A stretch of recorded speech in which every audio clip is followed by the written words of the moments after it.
Magandang araw po sa inyong lahat. Bali ngayon po, turuan ko kayong makapagtanong po agad sa Ingles sa madaling pamaraan at yung gamit na gamit. Okay? So, ang gagawin nyo lang po ay itong Tagalog natin na maaari mo bang sabihin sa akin kung nasaan ang, ay i-English lang po natin bilang could you tell me where the? Okay? Itong could, yan po yung salitang maaari na tutulong po sa atin na makapagtanong po ng mahalumanay o magalang. Okay po. Ngayon po, pagkasabi po natin nitong nasa taas o pagkasulat po natin nitong nasa taas, pipili lang din po kayo ng isa dito sa baba. Ito po yung lugar na kung saan ay tinatanong nyo kung nasaan na. Inaalam nyo kung nasaan. Okay? Kunyari po, ang napili natin dito ay hospital. So, subukan po natin. Maaari mo bang sabihin sa akin kung nasaan ang hospital? Okay, so nakabuo po agad tayo ng Tagalog na tanong.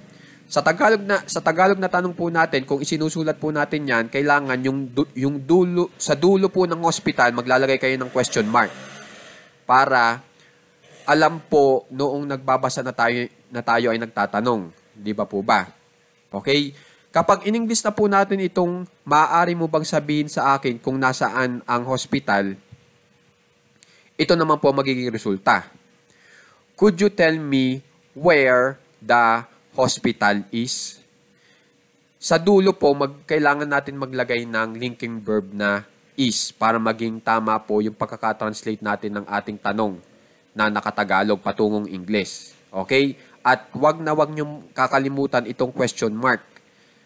Okay? Katulad din po dun sa Tagalog na tanong, kailangan maglagay ng question mark sa dulo para makapagbigay senyalis sa tagabasa natin na tayo ay nagtatanong. Okay? So, dito sa English na tanong natin, ang pinakahulihan ay is. Okay? Samantala sa Tagalog na tanong natin, ang pinakahulihan ay itong mga lugar. Alin man dito, kung alin man ang inyong magustuhan. Okay? So, isa pang halimbawa. Maaari mo bang sabihin sa akin kung nasaan ang palengke? So, ang palengke po pag in English ay market, di ba? So, subukan po natin in English. Could you tell me where the market is? Yun, na-English na po natin yung maaari mo bang sabihin sa akin kung nasaan ang palengke?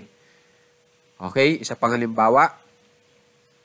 Maaari mo bang sabihin sa akin kung nasaan ang bahay ni Jose?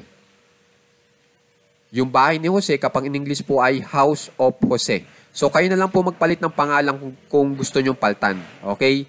So, kapag in English po natin yan, could you tell me where the House of Jose is? Okay?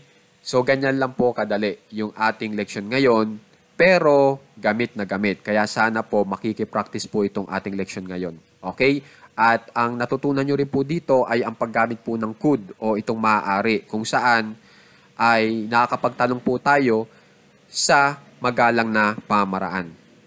Okay po? Maraming salamat po.